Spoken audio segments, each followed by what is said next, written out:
Good morning guys. Dito ako ngayon sa gate 2. Ayan, sa may overpass. Nakakita ako ng mga gawa sa kahoy. Ayan.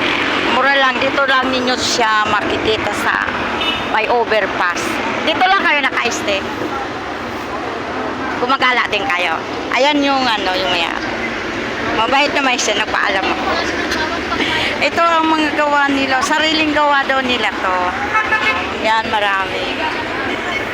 Ito, chopping board. Ito, upuan. Ito, almiris, oh. Iba yan, kapalo. Ito, mga gawa nila to.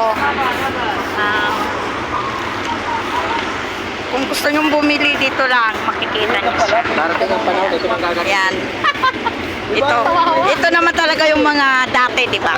Buti lang, ito sa ganito mo na. Oo. Mura lang, dito lang siya. Ay, ganun na kalalaki. Dito lang nyo siya guys makikita. Pasang palok sa Pilipinas lang na. Yan, bumili kayo dito ha. Ganda oh. Yan, ano to? Chopping board. Siya, chopping board din yan. Ito ate, magkano siya? 120. Oh, 120 mura lang mga guys. Yan. Mura lang siya. Almiris.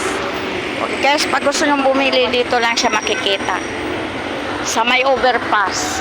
Pero minsan daw gumagala din siya. Yan. Maganda siya. Okay guys, dito lang kayo. Dito nyo si ate makikita sa may overpass. Okay, bye. Ang kilikili nyo paninda ni ate. Ito yung gawang Pinoy. Gawa siyang Pinoy. Okay guys. Bye everyone.